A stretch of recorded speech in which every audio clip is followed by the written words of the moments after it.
Imagina, por un momento, el silencio. No un silencio vacío, sino ese silencio denso, eléctrico y expectante que llena el aire justo antes de que ocurra un milagro. Estamos en el Gran Teatro Real, bajo la luz dorada de 1000 lámparas de cristal. Miles de personas vestidas con sus mejores galas contienen la respiración, con los ojos fijos en el centro del escenario. Allí, sentado frente a un imponente piano de cola negro, hay un joven. Su figura es delgada, casi frágil bajo la luz del reflector, y sus manos, esas manos que parecen esculpidas por los mismos ángeles, descansan suavemente sobre las teclas de marfil. Cuando la primera nota resuena, no es solo música lo que se escucha, es un lamento, es una plegaria, es el sonido de un alma que se rompe y se reconstruye al mismo tiempo. La melodía inunda la sala, tan pura y dolorosa que hace temblar los corazones de los presentes. Entre la multitud, en una fila discreta de la platea, hay dos ancianos que desentonan con el lujo del lugar. Se llaman José y María. Sus ropas son humildes, desgastadas por el tiempo, y sus rostros están marcados por el sol y el trabajo duro del campo. Pero en este instante son las personas más ricas del mundo. José aprieta la mano de su esposa con fuerza, sus dedos ásperos y callosos entrelazados con los de ella. Las lágrimas corren libremente por sus mejillas arrugadas, cayendo sobre su vieja camisa de domingo. Nadie a su alrededor entiende por qué lloran con tanta amargura y tanta dicha a la vez. El público ve a un genio, a un virtuoso que el mundo aclama de pie. Pero José y María no ven al maestro pianista. Ellos ven, a través de la neblina de sus lágrimas, a aquel niño pequeño, sucio y aterrorizado que una vez encontraron acurrucado en la esquina de un orfanato frío. Ven al niño al que todos llamaban inútil, al que la sociedad quería tirar a la basura como si fuera un mueble roto. Dicen que los caminos de Dios son misteriosos y que a veces Él esconde sus tesoros más grandes en las vasijas más quebradas. A menudo juzgamos el libro por su cubierta, despreciamos la semilla porque parece seca y fea, sin saber que dentro de ella duerme un bosque entero. Esta historia no es solo sobre música, no es solo sobre el éxito. Es una historia sobre cómo el amor, ese amor obstinado e irracional de dos padres sencillos, fue capaz de desafiar al destino y convertir el silencio de un niño olvidado en la sinfonía más hermosa jamás escuchada. Porque créanme, antes de que estas manos arrancaran aplausos al mundo, fueron manos rechazadas, manos que nadie quería sostener. Pero para comprender la magnitud de este momento, para entender por qué esas lágrimas de los ancianos valen más que todo el oro del teatro, tenemos que regresar. Debemos rebobinar el tiempo 20 años atrás, lejos de las luces de la ciudad y los aplausos. Debemos ir a un pequeño y polvoriento pueblo llamado San Isidro, donde la tierra es dura y la vida a veces lo es aún más. En aquel entonces, la casa de José y María era conocida en el pueblo no por su pobreza, pues muchos eran pobres allí, sino por su silencio, un silencio insoportable. José era jardinero, un hombre de pocas palabras que entendía mejor a las plantas que a las personas. María limpiaba casas ajenas, frotando suelos hasta que sus rodillas dolían, soñando con limpiar las huellas de unos pies pequeños en su propio hogar. Eran buenas personas, temerosas de Dios y trabajadoras, pero llevaban en el pecho una herida abierta que ninguna medicina podía curar: la soledad de un nido vacío. Cada domingo, al salir de la misa, veían a sus vecinos jugar con sus hijos en la plaza. Veían cómo doña Juana regañaba a sus nietos traviesos o cómo los hombres enseñaban a sus hijos a montar a caballo. Y ellos, José y María, bajaban la mirada, caminaban rápido hacia su pequeña casa de adobe y cerraban la puerta, dejando al mundo y su alegría afuera. La gente del pueblo, a veces cruel sin quererlo, murmuraba a sus espaldas. Decían que era un castigo divino, que algo habrían hecho para que Dios les negara la bendición de un hijo. Pero ellos sabían que su corazón estaba lleno de amor, tanto amor acumulado que sentían que iban a estallar si no lo compartían pronto. No sabían que sus oraciones habían sido escuchadas, pero la respuesta no vendría envuelta en pañales de seda, ni llegaría en una cuna de oro. La respuesta a sus plegarias estaba esperándolos en el lugar más triste de la ciudad, en la forma de un niño que miraba a la pared y que, según los médicos y expertos, nunca llegaría a ser nadie. Lo que nadie les advirtió fue que, para encontrar su milagro, primero tendrían que atravesar el infierno de la burla y el desprecio de todos los que conocían. Esta es la historia de cómo un error se convirtió en una bendición. Pasaron los años y el deseo de ser padres se convirtió en una necesidad dolorosa, como una sed que no se apaga con agua. José y María habían ahorrado cada centavo posible. Durante 5 largos años, cada moneda que sobraba de la compra, cada pago extra que José recibía por podar los jardines de los ricos, iba a parar a una vieja lata de galletas oxidada que escondían debajo del colchón. Aquella lata no contenía dinero, contenía esperanza. Cuando por fin reunieron lo suficiente para los trámites de adopción, sintieron que el sol brillaba un poco más fuerte para ellos. El día que llegaron al orfanato estatal de la capital, iban vestidos con una solemnidad nerviosa. María llevaba su vestido de flores, el que solo usaba en Navidad, y José se había peinado con tanta gomina que su cabello brillaba como el charol.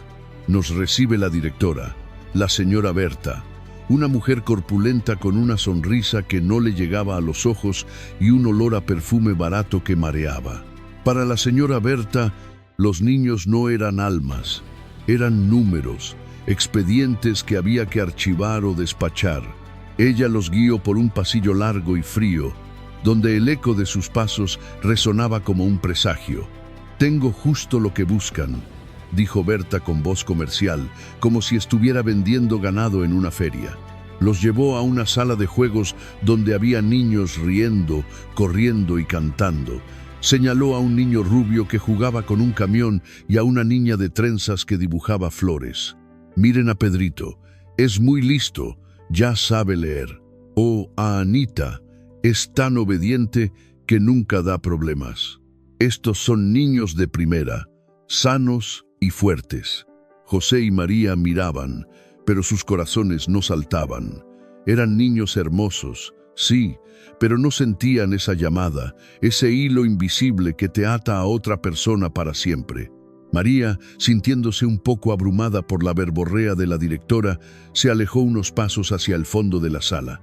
Allí, en el rincón más oscuro, lejos de los juguetes coloridos y las risas, había una pequeña figura. Era un niño.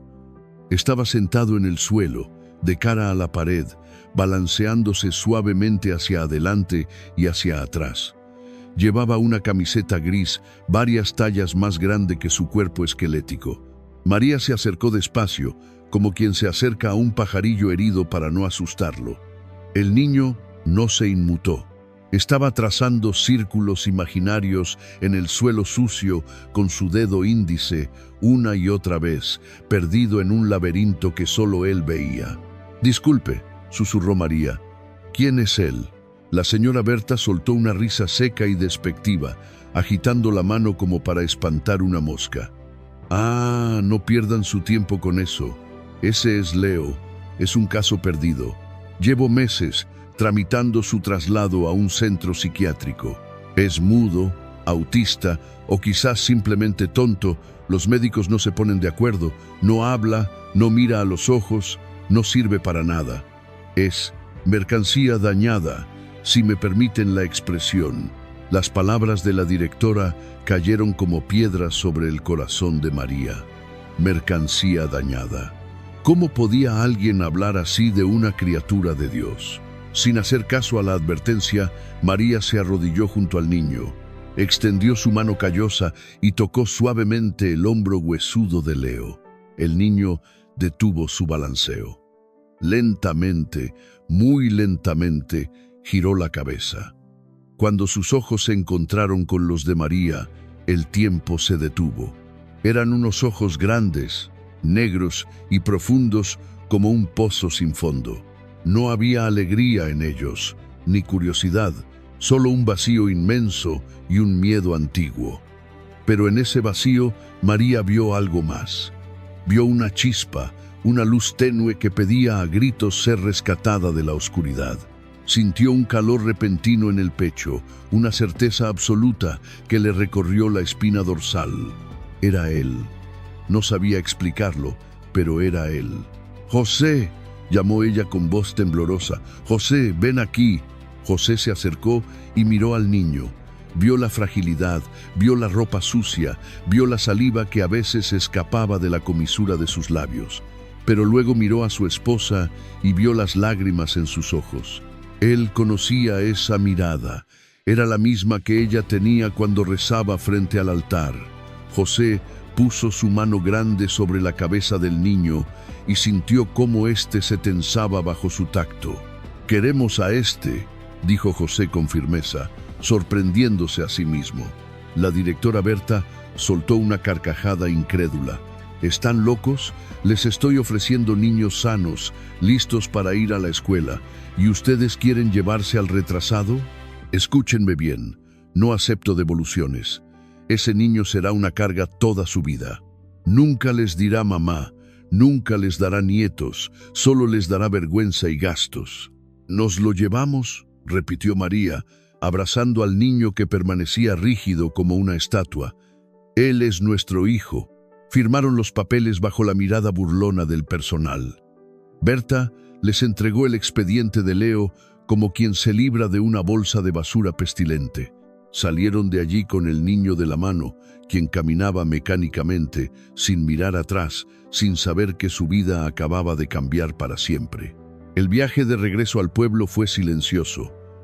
Leo miraba por la ventana del autobús, fascinado por el movimiento de los árboles, pero sin emitir un solo sonido. Cuando llegaron a San Isidro, la noticia de que José y María traían un hijo ya se había esparcido. Los vecinos curiosos se asomaron a las ventanas y salieron a los porches. Al bajar del autobús, se encontraron con la tía Juana, una mujer de lengua afilada que siempre tenía una opinión para todo. Juana miró al niño flacucho, con la mirada perdida y la boca entreabierta, y luego miró a la pareja con una mezcla de lástima y desdén. «Virgen Santísima», exclamó Juana, lo suficientemente alto para que todos oyeran. «Para eso tanto misterio, para eso tantos años ahorrando. Han ido a la ciudad a comprar problemas. Mírenlo, si parece que le falta un tornillo. Te han estafado, José. En lugar de un hijo, has traído una mascota que ni siquiera sabe ladrar». Las risas de algunos vecinos resonaron en la calle polvorienta. José apretó los puños, sintiendo la vergüenza arder en sus orejas, pero María levantó la cabeza con dignidad. Apretó la mano pequeña y fría de Leo y caminó recta hacia su casa, ignorando los murmullos crueles que decían: «Pobres tontos, ese niño es un castigo, nunca servirá para nada». Entraron en su pequeña casa de adobe y cerraron la puerta, dejando fuera al mundo y sus juicios. Pero el verdadero desafío no estaba afuera, estaba adentro. Porque Berta tenía razón en una cosa: Leo no era un niño fácil. Y esa primera noche, mientras la oscuridad caía sobre el pueblo, José y María descubrirían que el amor, a veces, requiere una paciencia infinita y una fe de acero. Dicen que después de la tormenta llega la calma, pero para José y María, después de la decisión, llegó el huracán. La euforia de tener un hijo se desvaneció rápidamente, reemplazada por una realidad cruda y agotadora. Leo no era como los otros niños. No jugaba, no corría, no pedía juguetes. Su mundo era una fortaleza inexpugnable de silencio. Los primeros meses fueron un calvario. Leo pasaba horas mirando las motas de polvo flotar en el rayo de luz que entraba por la ventana, completamente desconectado de la realidad. Si José intentaba abrazarlo, el niño se ponía rígido como una tabla o se escondía debajo de la mesa, temblando. No había papá, no había mamá, ni siquiera una sonrisa. Solo esos ojos grandes y negros que miraban a través de ellos como si fueran fantasmas. Pero lo peor eran las noches. Leo sufría de terrores nocturnos. A medianoche se despertaba gritando, pero eran gritos extraños, guturales, llenos de un pánico que helaba la sangre. José y María corrían a su lado, pero nada lograba calmarlo. Los vecinos comenzaron a quejarse. Golpeaban las paredes compartidas gritando: «Hagan callar a ese animal, queremos dormir, manden a ese loco al manicomio». Cada golpe en la pared era un martillazo en el corazón de los padres. La situación económica comenzó a asfixiarlos. Gastaron lo poco que les quedaba en médicos y especialistas del pueblo vecino. Todos decían lo mismo: retraso severo, autismo profundo, daño permanente. Las recetas de medicamentos eran caras y las terapias inútiles. La vieja lata de galletas, antes llena de sueños, ahora estaba vacía, oxidada y triste. José, que siempre había sido un hombre fuerte como un roble, empezó a quebrarse. Trabajaba el doble, doblando su espalda bajo el sol abrasador para pagar las medicinas.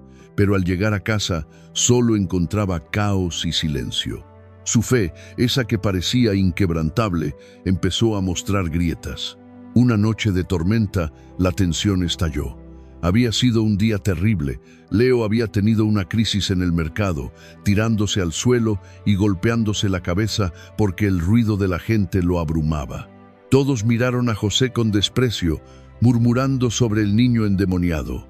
Esa noche, mientras la lluvia golpeaba el techo de lámina con furia, José se sentó en la mesa de la cocina y escondió la cara entre sus manos sucias de tierra.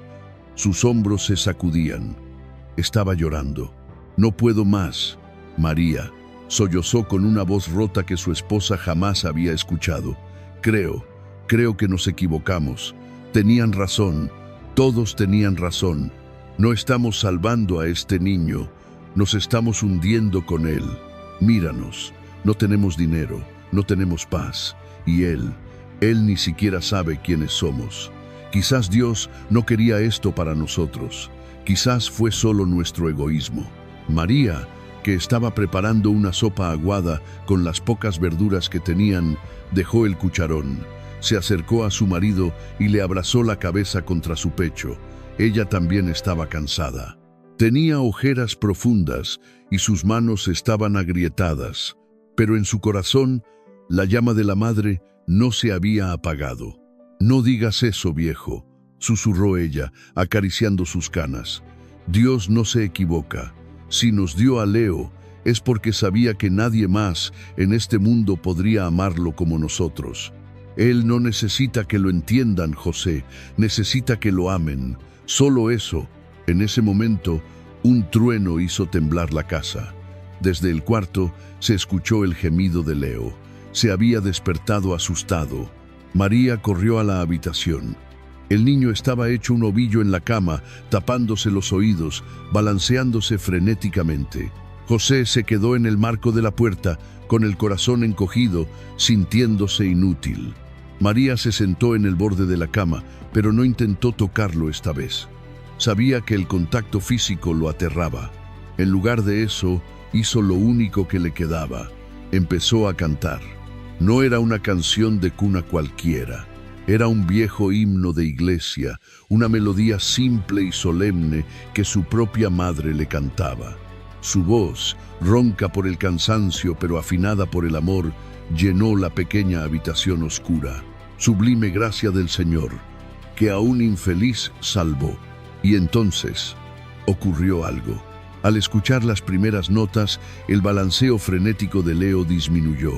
Sus manos, que apretaban sus oídos con fuerza, se aflojaron un poco. José, desde la puerta, contuvo la respiración. María siguió cantando, cerrando los ojos, poniendo toda su alma en cada nota. La melodía flotaba en el aire, más poderosa que el ruido de la lluvia afuera. Leo dejó de gemir. Lentamente, sacó la cabeza de entre sus rodillas. Giró el rostro hacia María. Por primera vez en meses, su mirada no estaba perdida en el vacío. Sus ojos estaban fijos en la boca de María, fascinado, como si estuviera viendo colores invisibles salir de sus labios. Y lo más increíble sucedió después. La mano derecha de Leo, esa mano flaca y nerviosa, se levantó. En el aire, sus dedos empezaron a moverse. No eran espasmos, se movían con ritmo.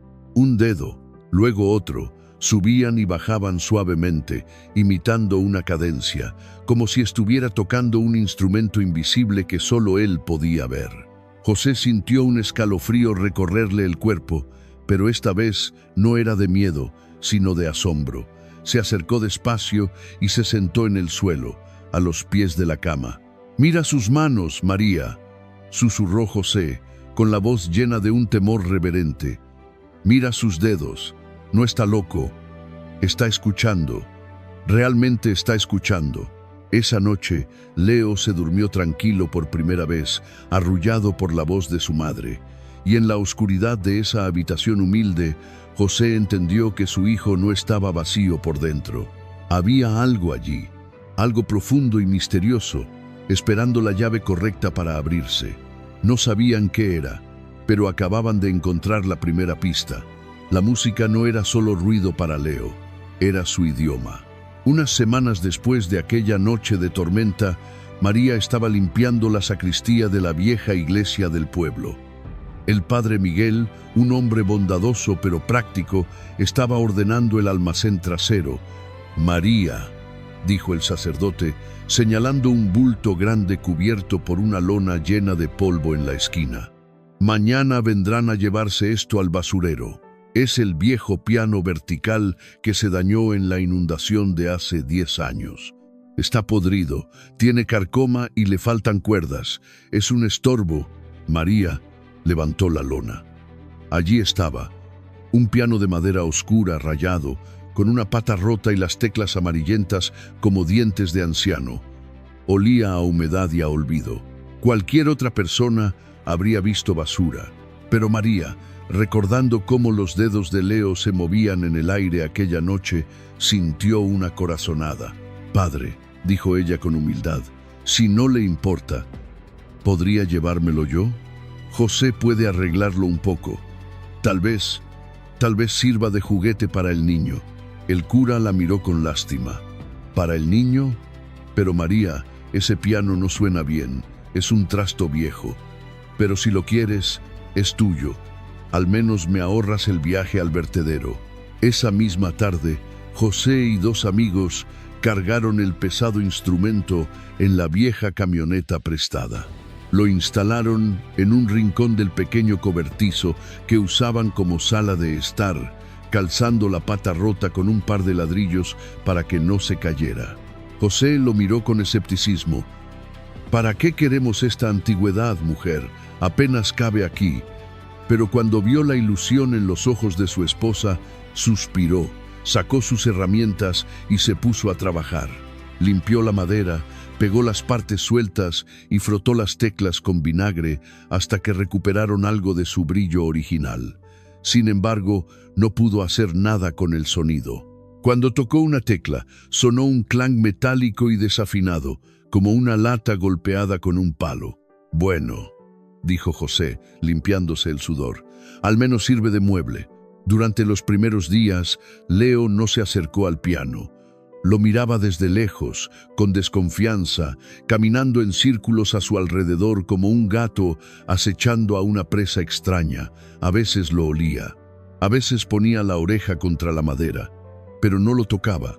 José y María, decepcionados, volvieron a su rutina de trabajo agotador, pensando que quizás había sido otra falsa esperanza. Pero Dios tiene sus propios tiempos. Ocurrió un martes por la tarde. El calor de agosto apretaba fuerte y el aire estaba quieto, pesado por el canto de las cigarras. María estaba en la cocina, pelando patatas para la cena con la ventana abierta. José aún no había regresado del trabajo. La casa estaba en absoluto silencio, excepto por el sonido rítmico del cuchillo contra la tabla de madera. De repente, el silencio se rompió. Primero fue una nota, tímida, vacilante, luego otra y otra. María detuvo el cuchillo en el aire. ¿La radio?, pensó. Pero no, ellos no tenían radio.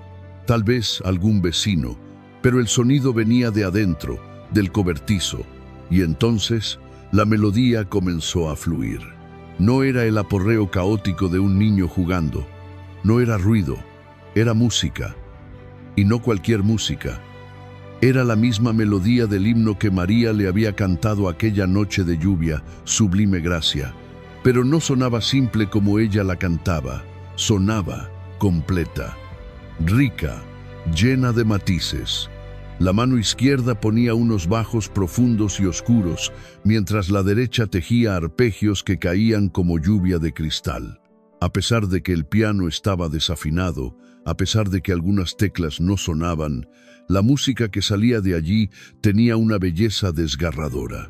Era como si el piano mismo estuviera llorando de alegría por ser tocado de nuevo. A María se le cayó el cuchillo de la mano. Se secó las manos mojadas en el delantal, el corazón latiéndole en la garganta como un tambor de guerra. Caminó de puntillas hacia el cobertizo, con miedo de que si hacía ruido, el sueño se desvanecería.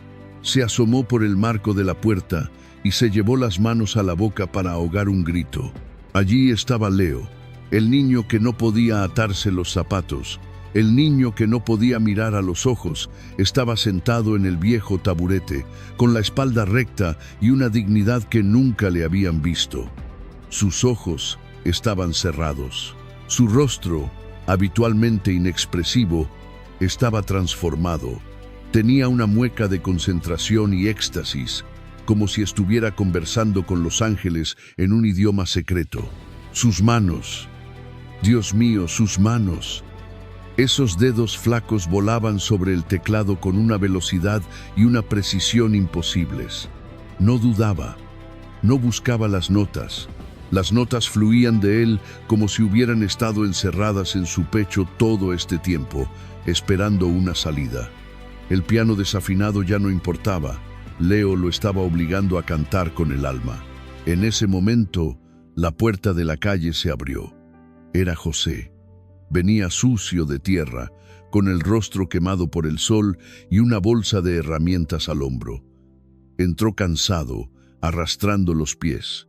Al escuchar la música, José se congeló en el umbral.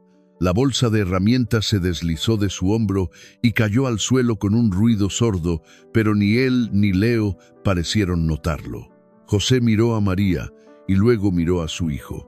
Vio al niño inútil, al retrasado, creando una sinfonía en medio de la pobreza de su sala. Las piernas de José flaquearon. Cayó de rodillas allí mismo, en la entrada, sin importarle el polvo. Las lágrimas empezaron a lavar la tierra de su cara. «María», susurró con voz estrangulada, «María, no está roto. Nuestro hijo no está roto». María corrió hacia José y se abrazaron en el suelo, llorando en silencio mientras la música de Leo llenaba cada grieta de esa casa humilde, sanando las heridas, borrando el cansancio y diciéndoles, sin palabras, que todo el sufrimiento había valido la pena. Ese día, en un cobertizo caluroso, con un piano que iba a hacer leña, descubrieron la verdad. Dios no les había enviado una carga, les había enviado un maestro. Y el mundo, ese mundo cruel que se había burlado de ellos, no tenía ni idea de lo que estaba por venir. El secreto del talento de Leo no pudo guardarse por mucho tiempo entre las cuatro paredes del cobertizo. La música, como el agua, siempre encuentra una grieta por donde escapar.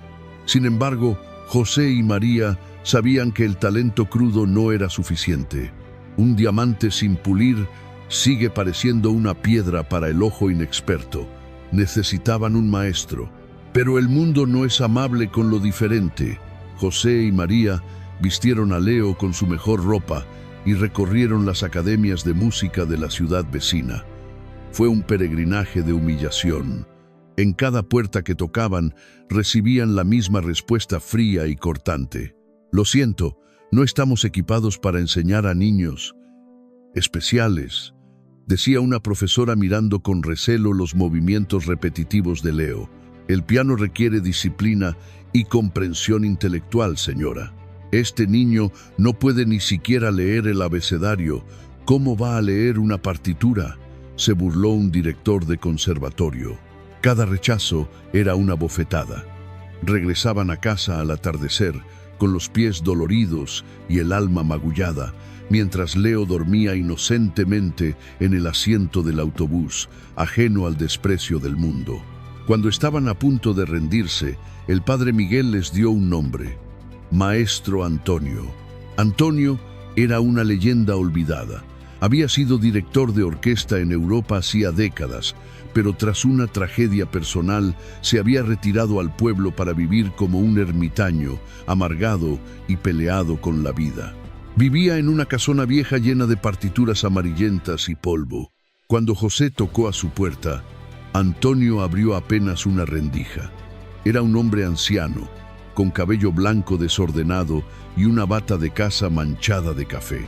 «No doy clases, y menos a niños».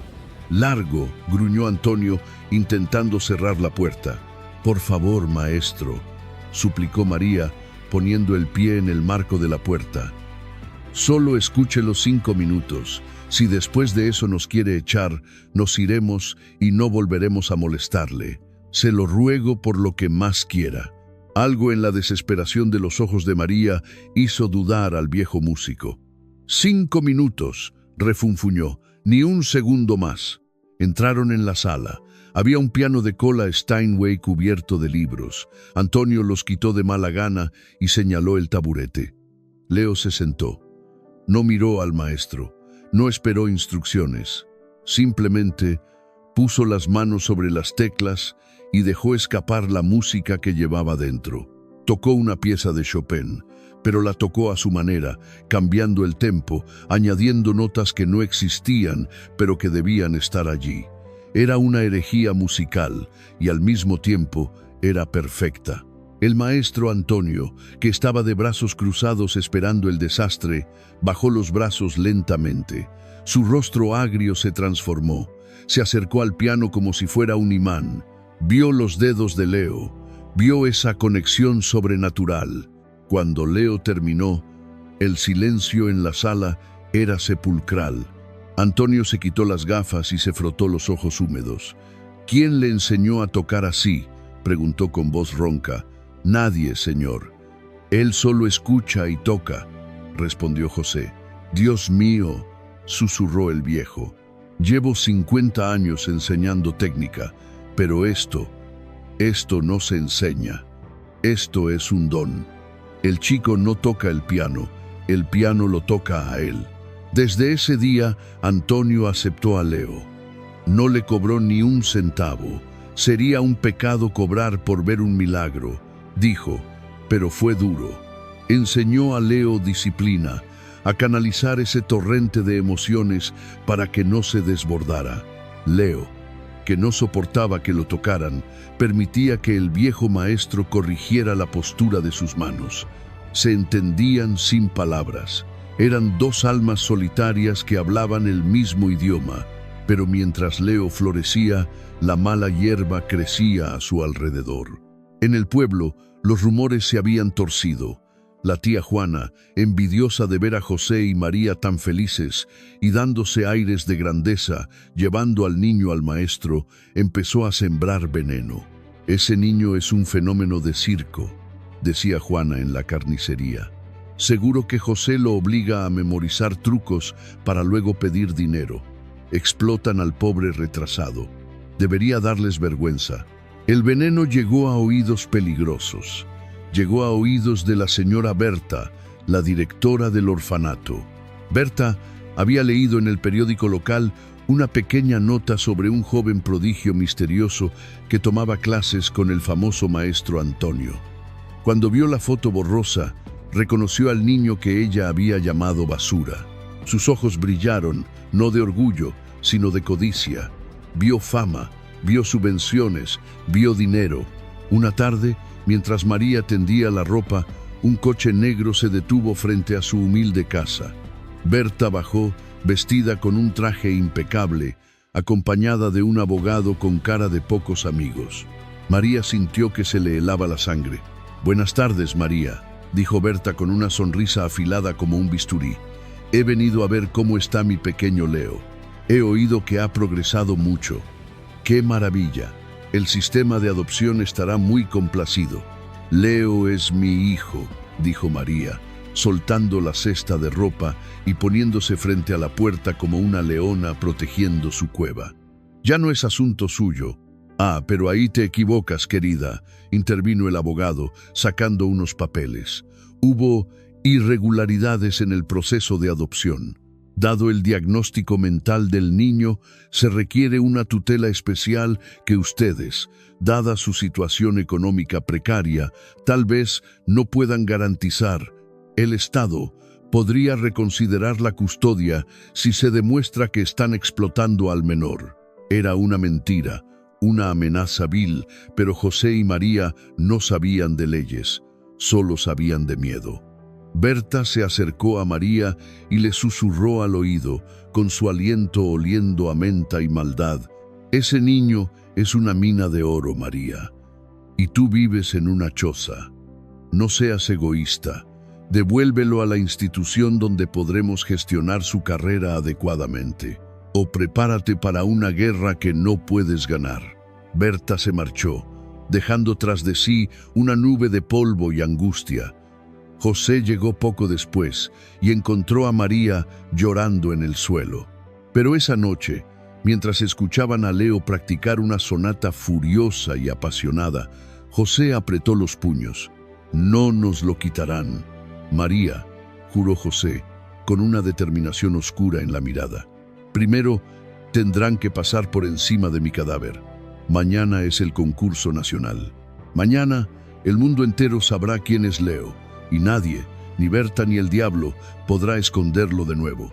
La batalla estaba servida. El escenario estaba listo para el triunfo o la tragedia. La noche del concurso nacional de talentos, el gran teatro de la capital brillaba como una joya bajo la luna. Autos lujosos dejaban a niños prodigio vestidos con trajes de seda y violines que costaban más que la casa de José. En medio de ese desfile de vanidad, llegó una vieja camioneta oxidada. De ella bajaron José, María y Leo. Leo llevaba un traje negro que María había comprado en una tienda de segunda mano y ajustado ella misma durante noches enteras. Le quedaba un poco corto en los tobillos, y sus zapatos, aunque lustrados con esmero, mostraban las grietas del uso. Al entrar por la puerta de artistas, las miradas de los otros padres eran cuchillos afilados. Cuchicheaban, se tapaban la boca para reírse. «¿Qué hace ese niño aquí? Parece asustado de su propia sombra», murmuró una madre mientras empolvaba la nariz de su hija soprano. Pero el verdadero peligro no eran los murmullos.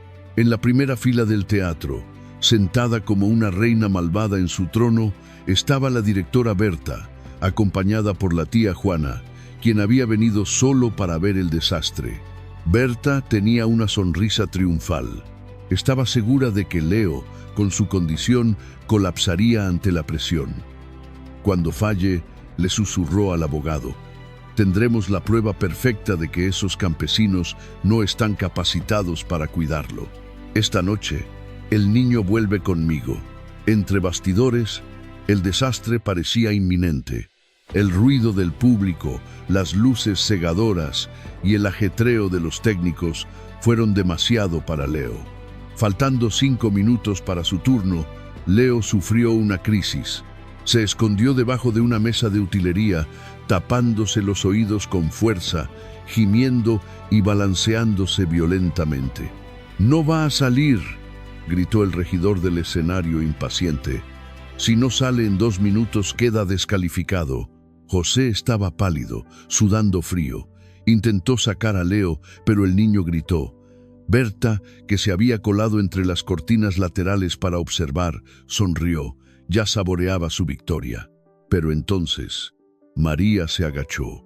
No intentó arrastrarlo. Se metió debajo de la mesa con él, ignorando que ensuciaba su mejor vestido. En ese pequeño espacio oscuro, tomó las manos de Leo y las apartó suavemente de sus oídos. «Mírame, Leo. le susurró. Leo abrió los ojos, llenos de lágrimas y terror. Escucha, mi amor. Sé que hay mucho ruido afuera. Sé que da miedo, pero no tienes que tocar para ellos. No toques para esa gente que no te conoce. Toca para Dios. Y toca para mí. Imagina que estamos en casa, en el cobertizo, solo tú, el piano y mamá. Cierra los ojos y llévanos a casa, Leo. Por favor. Leo dejó de temblar. Respiró hondo. Miró a su madre, esa mujer sencilla que había luchado contra el mundo por él, y asintió levemente. ¡A escena!, gritó el regidor. Leo salió de debajo de la mesa. Caminó hacia el escenario. Caminaba raro, con pasos inseguros, mirando al suelo. Cuando apareció bajo el foco central, un silencio incómodo recorrió la sala. Hubo algunas risas ahogadas al ver su traje corto y su postura encorvada. Parecía un pajarillo mojado en medio de una tormenta. Berta se cruzó de brazos, esperando el colapso. Leo se sentó frente al imponente piano de cola Steinway. El instrumento brillaba tanto que le lastimaba los ojos. Durante un minuto eterno no hizo nada. La gente empezó a impacientarse. Alguien tosió. Entonces Leo cerró los ojos y el mundo desapareció. Levantó las manos y las dejó caer con una fuerza que nadie esperaba. El primer acorde no fue una nota, fue un cañonazo, un sonido profundo, grave y oscuro que hizo vibrar el suelo del teatro. Las risas se cortaron de golpe. Leo no estaba tocando una pieza clásica conocida, estaba tocando su propia historia. La melodía comenzó suave y triste, evocando la soledad de un orfanato frío, el dolor del abandono. Las notas lloraban. La gente en la audiencia sintió un nudo en la garganta sin saber por qué. Luego el ritmo cambió. La música se volvió caótica, rápida, violenta. Era el sonido de la burla, de las piedras lanzadas, del miedo nocturno. Los dedos de Leo se movían tan rápido que parecían borrosos. Sudaba. Su cuerpo se sacudía con cada golpe de tecla. Estaba gritando todo lo que nunca había podido decir con su voz. Estaba contando su dolor, su rabia, su injusticia. Y finalmente, la música cambió de nuevo. Se volvió dulce, cálida, inmensa. Entró la melodía de sublime gracia, pero entrelazada con armonías celestiales. Era el sonido del amor de María, de las manos fuertes de José, de la esperanza renacida en un cobertizo. En la primera fila, la sonrisa de Berta se había borrado. Estaba pálida, con la boca abierta. La tía Juana, a su lado, estaba llorando abiertamente, tapándose la cara con vergüenza. No podían negar lo que estaban viendo. No era un niño enfermo, era un gigante. En el escenario, Leo ya no era el niño mudo. Era un rey. Cada nota era una declaración de existencia. Yo estoy aquí, yo siento, yo valgo. Cuando tocó el último acorde, dejó las manos sobre las teclas, respirando agitadamente. El sonido se extinguió, dejando un eco que flotó en el aire como polvo de oro. Hubo 3 segundos de silencio absoluto. Nadie se atrevía a respirar, temiendo romper la magia. Y entonces, el teatro estalló. No fueron aplausos normales, fue un estruendo. La gente se puso de pie de un salto. Hombres y mujeres, jueces y críticos, lloraban y gritaban, ¡bravo! José y María, abrazados en un lateral del escenario, lloraban como niños. Vieron a su hijo levantarse, asustado por el ruido, pero esta vez no corrió. Buscó con la mirada a sus padres, y por primera vez en su vida, una pequeña y tímida sonrisa apareció en sus labios. Berta intentó levantarse para irse, pero las piernas no le respondían. Sabía que había perdido. Con todo ese público aclamando a Leo como a un milagro, ningún juez se atrevería a quitarle la custodia a los padres que habían descubierto tal tesoro. Su plan se había desmoronado ante la majestuosidad de una sola canción. Esa noche, Leo no solo ganó un trofeo, ganó su voz. Y aquellos que lo habían llamado inútil tuvieron que tragarse sus palabras, ahogadas por la melodía de Dios que brotaba de las manos del niño que nadie quiso. Y así, regresamos al presente. Regresamos a esa noche en el Gran Teatro Real con la que comenzamos nuestra historia. Los aplausos que resonaron hace 20 años en aquel concurso de talentos fueron solo el comienzo. Hoy, la ovación es aún más fuerte, más reverente. El joven Leo, ahora un hombre hecho y derecho, se levanta lentamente del taburete. El público guarda silencio, esperando. Saben que para él, hablar sigue siendo un desafío, una montaña que escalar cada día. Leo toma el micrófono con manos temblorosas, esas mismas manos que hace un momento dominaban el piano con la fuerza de un titán.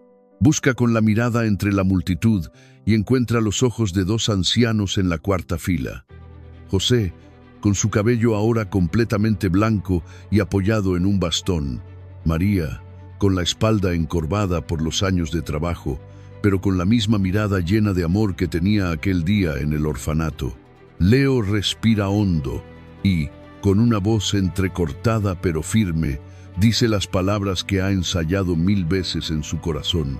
Muchos ven mis manos y ven magia, dice Leo, haciendo una pausa para tomar aire. Pero estas manos estaban rotas, nadie las quería.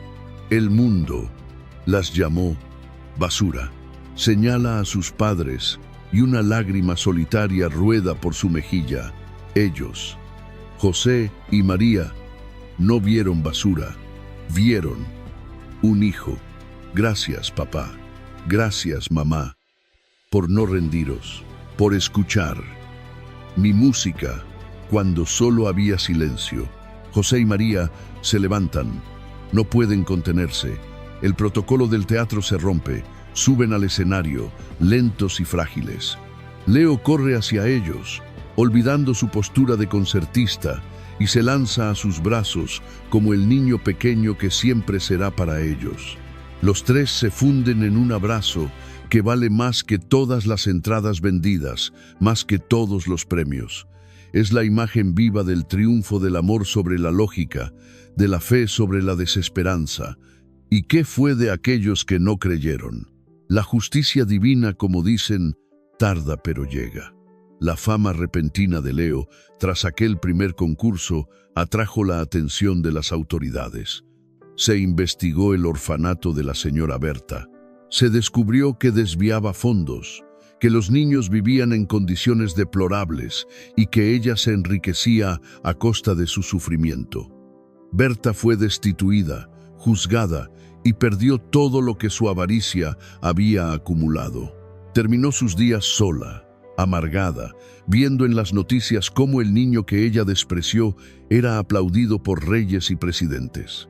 La tía Juana, por su parte, tuvo que tragarse su orgullo y pedir perdón, aprendiendo tarde que la lengua es un fuego que puede quemar, pero el arrepentimiento es el agua que limpia. José y María nunca quisieron riquezas. Con el éxito de Leo podrían haber vivido en mansiones, pero eligieron quedarse en su pequeña casa de San Isidro. Solo hicieron una reforma. Construyeron un estudio de música adecuado para Leo y un jardín hermoso para José. Vivieron el resto de sus días con la paz de quien ha cumplido su misión en la tierra. Esta historia nos deja una lección que no debemos olvidar jamás. Vivimos en un mundo obsesionado con la perfección, con lo que es útil, rápido y brillante. Desechamos lo que parece roto, lo que es diferente, lo que requiere paciencia. Pero Dios no trabaja así. Dios es especialista en usar lo que el mundo desprecia para avergonzar a los sabios. A veces, el regalo más grande viene envuelto en el papel más arrugado. A veces, la persona que todos ignoran es la que tiene la melodía que sanará tu corazón.